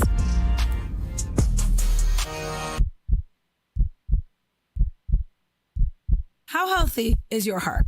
Believe it or not, half of the country has at least one risk factor for cardiovascular disease.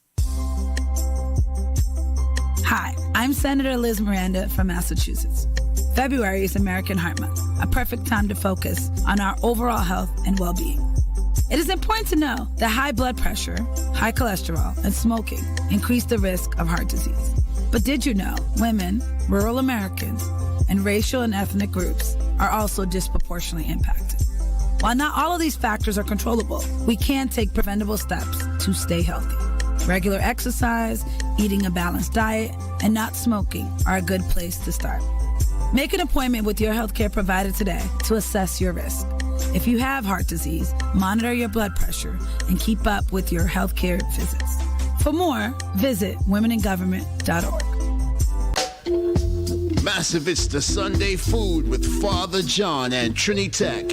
Every Sunday, 3 p.m. to 5 p.m. Eastern Standard Time. Playing you vintage classics, calypso, ska beats, reggae, roots, R&B, souls, dub, and more. It's the Sunday Food. Every Sunday, 3 p.m. to 5 p.m. Eastern Standard Time. Spark FM Online. Finally Home is a must-read, step-by-step guide that will equip any first-time homebuyer with the knowledge they need to confidently make informed decisions. This book provides answers in simple and clear terms to most, if not all, of the questions you may have about credit, home ownership, and generational wealth. Finally Home equips the reader with the confidence to be engaged with the home buying process without feeling vulnerable or exploited. Tailor-Made Real Estate Easy is not just a catchy hashtag. It is real estate agent and radio personality Taylor Andre's goal. A goal to simplify one of the most challenging processes you will go through as an adult. A goal to educate you properly on credit and teach you the strategies to finding the home of your dream. It is not just a good book or an easy read. It is the secret to a seamless home buying experience.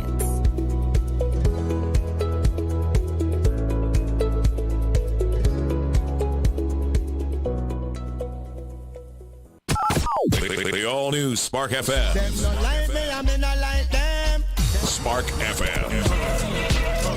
Come on. Spark FM. Y'all, sugar man be ballin'. These chicks pigeon toed. Some of them be crawling. Spark FM. Oh gosh, it's me again. New England's Urban Caribbean music. Radio. Spark FM.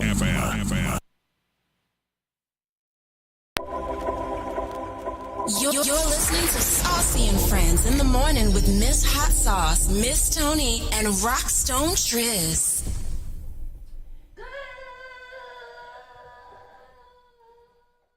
Good morning. Hey. Wait, is it on yet? No. Oh, that's because That sounds like it hurt your throat. Good. Because I was testing. 1, 2, 3, testing. 1, 2, 3, 4.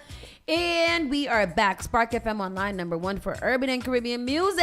And it is a good day we're having so far. Anything great happened to you guys today? I found $29 in my pocket.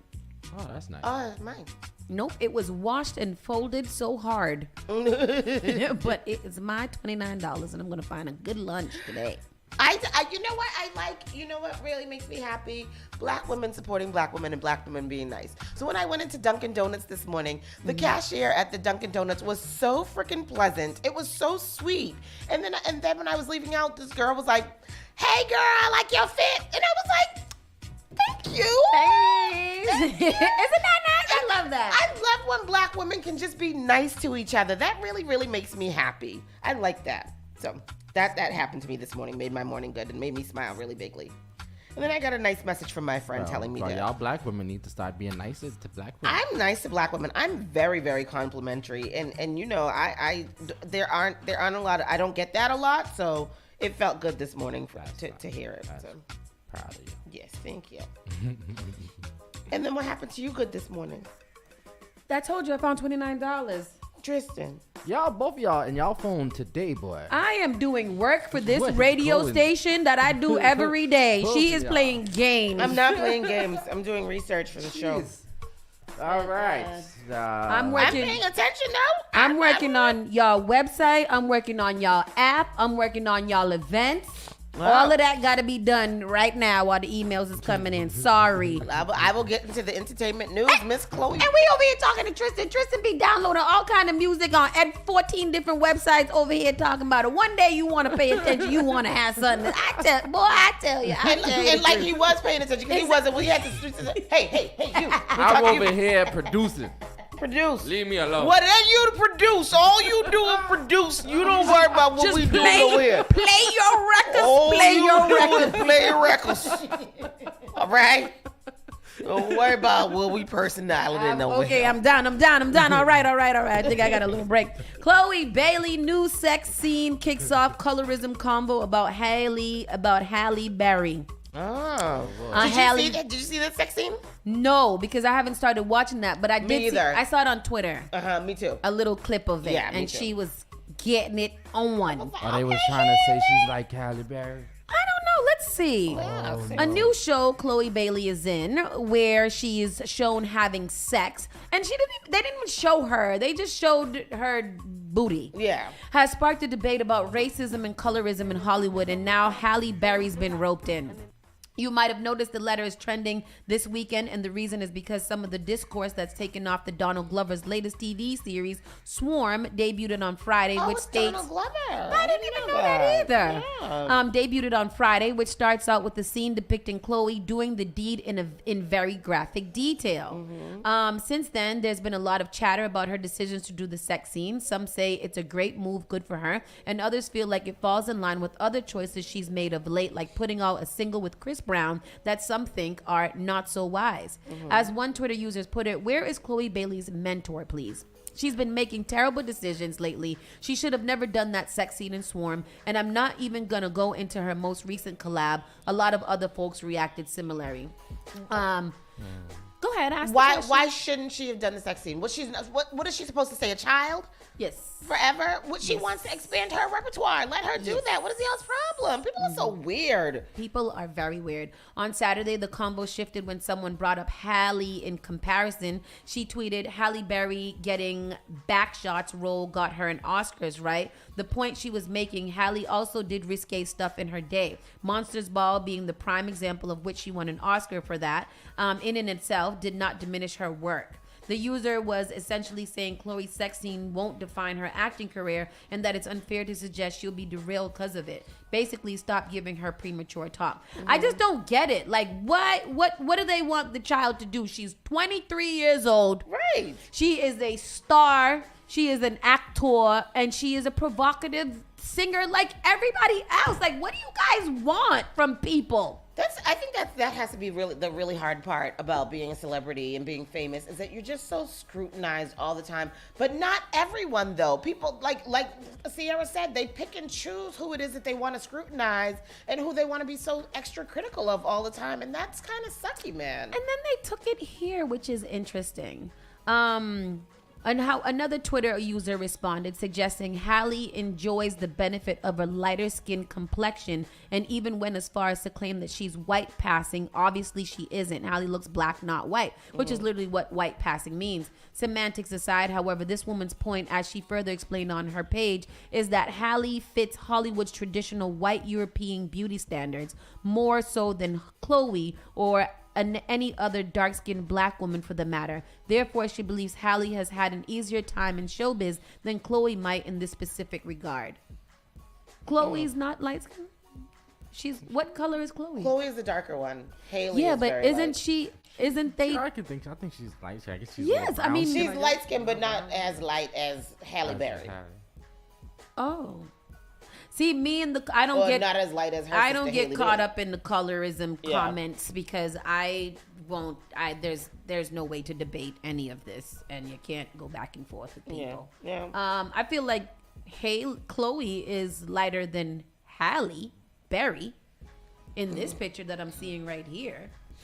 I don't know, but I'm confused. So what Damson did, Chemo? Damson is the one. He's the one who was put her. that video that you was just on. We're not gonna show that to you guys because that might be looked at as pornography. No, don't show that to them. But what you just had, play it, Tristan, so we can watch it right here. It's on YouTube. Yes, because it's not really showing anything. It's a silhouette of her getting back shots. Yeah. You don't see her, nothing else. You literally just see them. And she's like screaming out.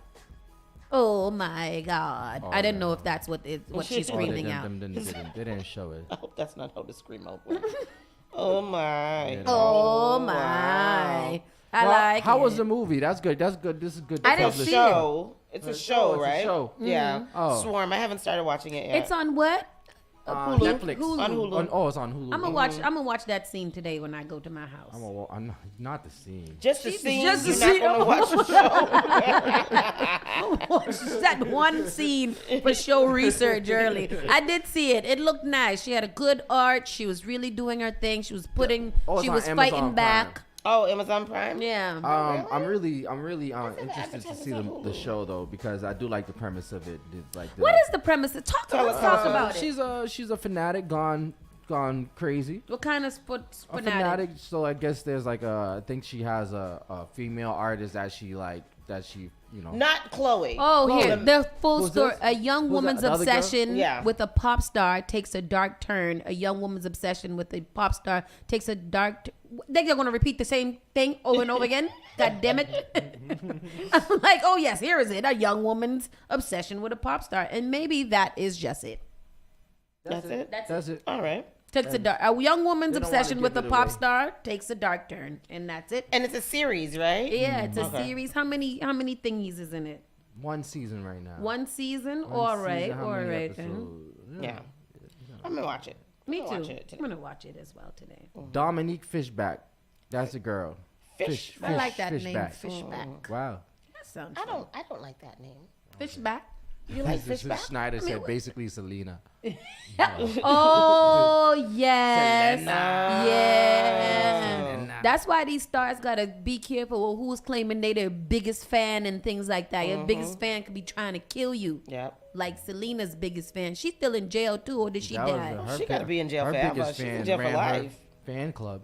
Yep, she did. She was the president of the fan club. She sure did. That is Crazy. terrible. Awful. It looks like a very well studied, a very well casted situation here today. Ooh, Billie Eilish is in it. Oh, rock big T-shirt, Billie Eilish.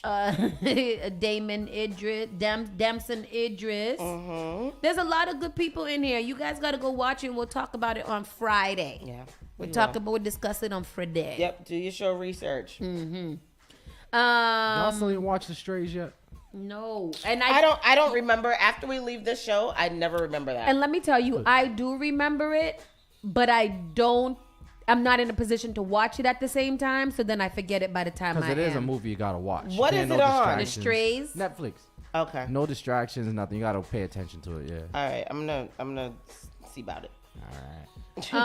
What is this? Rick Ross buffaloes pissing off. Oh, Rick Ross's buffaloes are pissing off his neighbors. I want to hear about this. I cannot think of, the producer says, I cannot think of a buffalo without thinking about my confusion with buffalo wings and the animal. I was in my late 20s when I found out what a buffalo is and that they were not full of chicken wings inside. It's bizarre, but I thought a buffalo was full of wings. That is bizarre, Jelly. And what the hell, Jelly? What the hell? But she probably think that boneless buffalo wings is wing meat. Wing meats without the bone. Yeah. These are his buffaloes right here. Rick Ross's buffaloes. Those are some big old. What is he? Why does he have those? What do buffaloes do? Roam. Yeah, the buffaloes roam. So Rick Ross has a home, a big one, where his pet buffaloes roam. Yet the giant beasts still range into neighbors' yards, and she's worried because her young kids play outside. Outside. And remind y'all, the office that I am in, it's like a home office in the driveway. Look what I just experienced. Like, I come to the office and I pulled in the driveway and this was outside. And remind y'all, the office that I am in, it's like a home office. And look what's in the yard. I'm so scared. The neighbor who lives on a plot of land behind RR's Fayette, Georgia compound tells TMZ the two buffaloes have wandered onto her property twice this week. Keep in mind, adult buffalo can tip the scales at around 2,000 pounds. She's worried they may pose a danger to her small children. TMZ obtained video showing Rick's behemoth pets running through the neighbor's front yard, and she says she came home from work to discover the wild scene. She also snapped photos of the buffaloes grazing on the grass near a paved driveway full of parked cars. Rick's neighbor says she went to the rapper's place to confront him about the buffaloes grazing on her property, which turned into a verbal dispute with a member of Rick's team. Unsatisfied with that interaction, she says her next step is filing a neighbor dispute with the city. She tried calling police, but they told her it's a civil dispute and didn't take a report. In addition to the potential danger the roaming animals pose to the woman's kids, they also appear to be tearing up her yard. Definitely not as important, but it would still be costly. Remember, Rick was gifted the two buffaloes last March, and they are absolutely huge. He also has 4 horses and a bull. No deer or antelope though. I believe that she has a case. Yeah, especially if they weren't there when she first moved. If she moved there when they were already there, then that would be different. And it's her yard and it's her space. And if she doesn't want them there, she doesn't have to have them there. Yeah. Rick Ross should do the kind thing and either put up a fence or whatever needs to be done to keep the buffalo where they should be kept. It's not a big argument. Yeah, it was unfortunate that she wasn't able to speak to Ross himself because I'm sure he would have put a fence up immediately.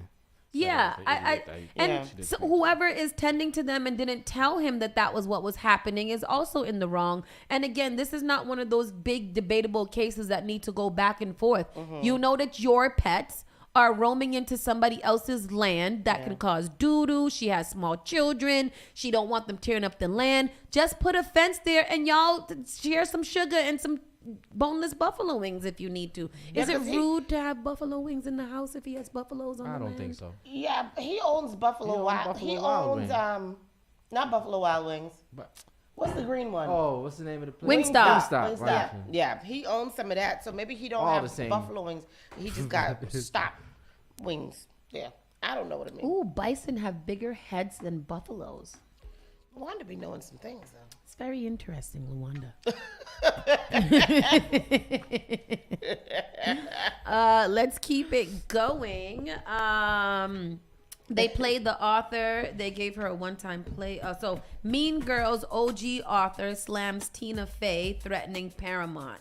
Oh, why? They played the author. They gave her a one-time payment of $400,000 for the Mean Girls story. Meanwhile, the movie has made a ton of money. Oh, so what they doing with it? She sounds like that's a losing thing right there. Losing battle right there. The lady who inspired Mean Girls is pissed Tina Fey and Paramount have cashed in on her work while she's been left with zilch. And now she says she's doing something about it. Author Rosalind Wiseman told the NY Post this weekend that she and her lawyers are circling legal action to examine the movie studio's accounting books in order to figure out if there's money they've made from Mean Girls over the years that could be sent away.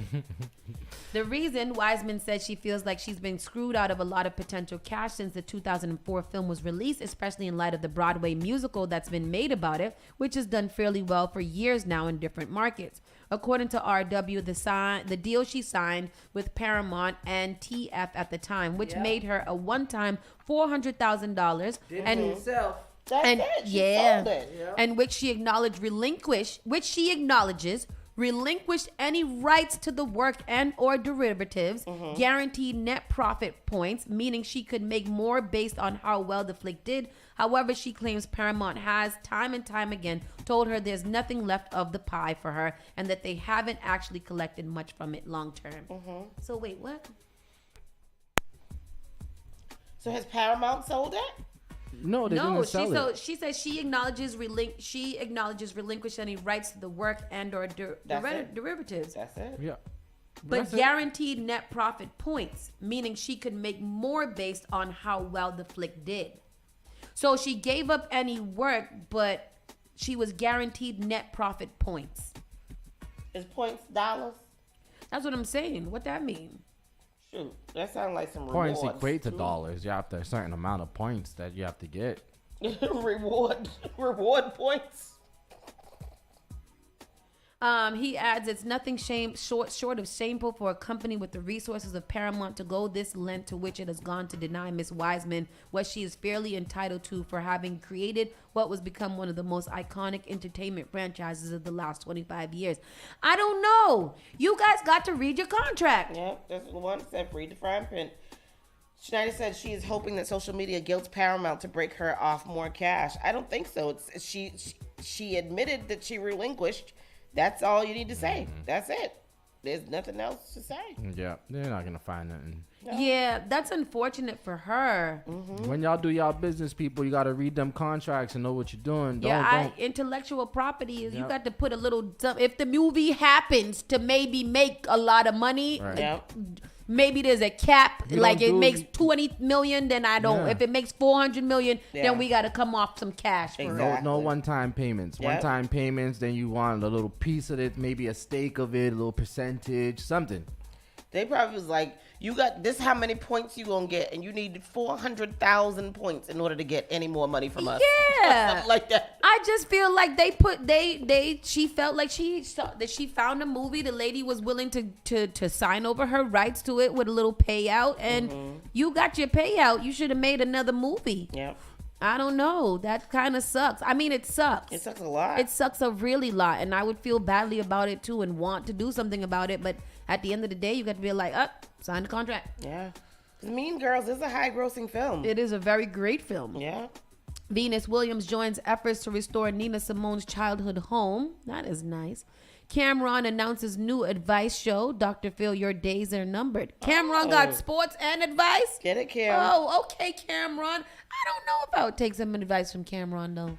I wouldn't take it seriously, but I think it would be entertaining to listen to. And Nori, I think I would take. I wouldn't take advice. I would like to listen to Nori give advice as well. Nori don't give no advice. I think he would be fun at giving advice. So Cameron has announced the next project. He is rapidly growing aside his career on a media personality talk show he feels could end Dr. Phil's 20-year run. While on the set of his new sports talk show, It Is What It Is, Cam offered fans an idea of what they could expect from the next venture, while also offering Dr. Phil and his other perceived rivals a warning. It's called Come and Talk to Me, where I give advice, Cameron says in a clip posted on Instagram. I'm taking Dr. Phil and them Negroes out of here. Dr. Phil, y'all Negroes' days is numbered. I'm taking everybody out of here. Dr. Phil, you might as well wrap your ish up, because I'm doing everybody black or brown, not even black and brown, every race. He continued, I'm going to tell them the real advice they need to hear and stop trying to act like, well, we got my friend in the crowd. He's a specialist. Hey, what do you think? Nah, Negro, stop cheating on your B, Negro. You be talking about your girl crazy and all this crazy ish, but you be coming home 5, 6, 7, 8 o'clock in the morning every morning. Ooh, we need his show. Come through, Cameron. Tell him. In one snippet, the Harlem rap legend addressed the comparisons between Aaron Rodgers and Tom Brady, both Hall of Fame level quarterbacks with stacked resumes, but Brady has 6 more Super Bowl rings than his Green Bay Packers counterpart. And another teaser of what it is. This is his radio talk show. This is a long article. I'm not going to read all of it. But look out for that show coming soon. Gunna says he'll fight it out on new song snippet while Young Thug awaits trial. Doesn't sound like you found it out to me. I don't want Gunna to say anything. Me either. I want Gunna to just be quiet. I was watching something or listening to something today, and they were like, unless Young Thug releases a statement that he supports Gunna and that Gunna did not switch or snitch or switch or whatever it is, that they ain't gonna believe whatever Gunna says. Oh no. Gunna has aired out some of his innermost thoughts on a new song snippet, which was shared by a close friend on his and now expired Instagram story. In the IG story, Gunna's friend Brittany Rashawn shared a snippet of the track, which features Gunna's all too familiar harmonious tone. In the song, he says, heard the rumor said I'm packing up and flying out. We ain't going nowhere. I'm staying here. Gonna fight it out. I meant like F it. Let's just give these N-words dark clouds. Been gone for months and I just keep seeing these dark clouds. Gunna raps. Oh, Gunner. Gunner. He's gonna have to change his name to Gunner. Make it proper. Or maybe like weapon. Maybe change it to something nice like flower. Sunflower. Yes. Sunner. Unner. Take the gun out. Sunner. Yes. Sunner. So that's terrible. And Young Thug is still currently waiting for a jury to be selected. They've been waiting for that jury to be selected for about... selected, and I think they had to do it over. Yeah. And it's how much people they got to go through? 300 something? Oh, no, that's the witnesses. 276. That's crazy. Witnesses, yeah. E40 expands Spirit's empire with launch of Tycoon Vodka's brand. Oh my gosh, I just saw a little video of E40 looking good. E40 has dropped a lot of weight. Does he? Did he? Yeah, let me find it again. Maybe he's in this video here. We'll play that. I said, wow, look at E40. I want, what is it? What kind of brand? Oh, vodka. Do you drink vodka? Line. He has a whole Look line. at that's him. But yeah, people still drink do vodka. you drink No, hell vodka? no. I drank vodka. E40. Oh, look at E40. Look. He didn't slim down too much, sis. I've drank vodka recently. E40 was big. He was, but he's still big now. Tycoon Vodka. That looked like alcohol. Like an alcohol bottle. Like a sexy alcohol, rubbing alcohol That's bottle. dope. He has a whole line. Like a really whole line, like a big of line all vodkas or different types drinks. Of... He Oh, has wow. wines. I think he started out with wines. Look at that. That looks fun. I want to do that. But That's what replaced all of our jobs. Yeah. Is in the manufacturing places, all this automated bullshit. AI. That's how much. Oh, I was reading $12.90. I thought it was $1,299. I was like, that's too much. How much it costs? It's only $29.99. This is his brand right here called the Earl Stevens Collection. Oh wow! Is that E40's name? Earl Stevens Collection. That sounds prestigious. I like Earl Stevens. I'm gonna go get a pack of that. Yeah. A bottle of that today. A pack of it. A pack of. That sounds nice, huh? Earl Stevens. Earl Stevens. Do you have any Earl Stevens on the menu? Yeah, that's the California. NLE Chopper reportedly loses Powerade commercial due to Ja Morant gun drama. Oh damn! Maybe they was in cahoots, or maybe they was friends. Powerade is like just read it. Yeah, you'll read it. Let's see. NLE Chopper has reportedly lost out of a major deal with Powerade due to the drama surrounding Ja Morant's recent nightclub gun incident. The Memphis Grizzlies point guard had been embroiled in controversy since he posted an Instagram live video of himself brandishing a gun on camera with some ass in the background. Smash. TMZ reported that Annalise Mo Upfront was proposed to lead Ja and Powerade's What's 50% More Means upcoming campaign, but the ad has now been scrapped. Oh, okay. Yeah. So he was about to be in the campaign to promote it, and now... Yeah, and now it's not. Now he can't do that. Oh, that's not fair. That's not fair at all. That's terrible. Yeah. And Tamar Braxton is engaged to Queen Court finalist Jeremy J.R. Robinson. It's a very odd-looking couple, but I'm not mad at it. After 14 days, I heard. 14 days of together? Yeah. Oh. Evelyn Lozada also is engaged to her Queen's Court finalist person, too. So what's Queen Court? I don't know. I don't know. What is Queen's Court? Oh, it's a dating show. Oh, it's a dating show. So what? Holly Robinson Pete helps Tamar Braxton, Evelyn Lozada, and Nivea find love in Queen's Court. Oh. Where do you find this? Because It's you know on I'm Peacock. into. Oh, let me write that down in my to-do list because I love me a dating show. Oh. What is it? Queen's Court. Queen's Court. Yeah. Let's play. You got play it. I don't. What? Yeah, I don't think we can play it. Oh, they were. The series noted that not only are Tamar and her fiance still together 6 months after filming, but they're of course quite busy planning their upcoming wedding. But I think they were only together for like 2 weeks when they got engaged, I think. But Evelyn Lozada too. She's engaged to her Queen's Court finalist. His name is Lavon Lewis. So that's good. And what about Nivea? How did Nivea do? How did she fare? I don't know. It don't say anything.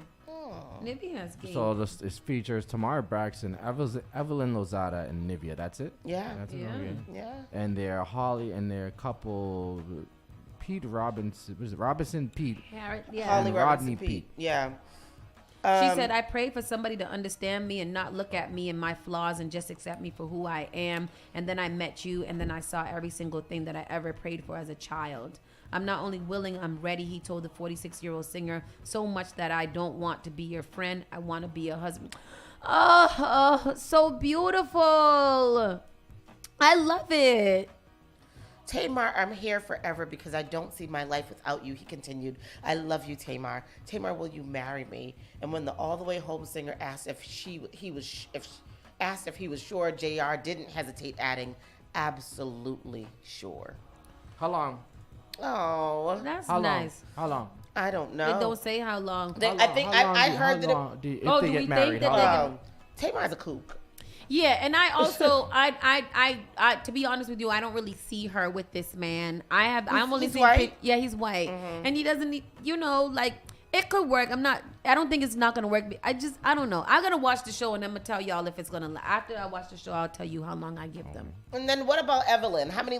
She trying to collect as many rings as J-Lo. What's going on with her? Yeah, because she's got quite a few. Yeah, she's got quite a few rings. Have you guys watched Marlon Wayans' new special? No. But so one more thing, going back to Tamar, her and this guy have 6 children between them. So he's a father of 5 because she only has 1. 1, yep. Yeah. 9-year-old. Yep. Yep. So what is his new thing now? He's not funny to me. So Who's this? Marlon Wayans. Yeah. I haven't watched it too. Yeah. He has a lot of movies on Netflix. I think he might have must have a contract with Netflix where he makes movies for them or something like that. And I none of them are funny to me. I can't get through a whole movie yet. Yeah, I love me some Marlon, and I still want to marry him. I just feel like when I was younger, I really had a big crush on him, but now it's just foolishness. And I feel like he's spoke up a couple of times in the news recently that kind of rubbed me the wrong way. Like, About if what? you don't, I don't remember. But I want him to be quiet. Just stick to being funny. Yeah. I know it's not nice to say to black people because we are not a monolith and we could do more than one thing. But child, I don't like. He's the only Wayans that's like you want to like him, but then it's like he does a lot of cringe-worthy performances. Yeah, a lot of corny foolishness. Yeah. I liked him in Bel Air though when he played Will's father. I didn't think he did a bad job there. Yeah, yep. He was a prick, but Yeah. But aside from that, I don't think he's a very funny guy at all. All right, then. We are up against the time. I didn't even notice that. This is taking. Look at all of the things that it's writing here. My whole words. Is that AI? No, this is something. This is Well, he's Text listening message. to you. Yeah. And it's too long. Golly. Now I gotta erase it. Anyways, people, thank you guys for joining us for another show. We'll be back tomorrow with so many more good things to talk about. Keep it locked right here. Spark FM, #1 for urban and Caribbean music. You're listening to Saucy and Friends in the morning with Miss Hot Sauce, Miss Tony, and Rockstone Triz.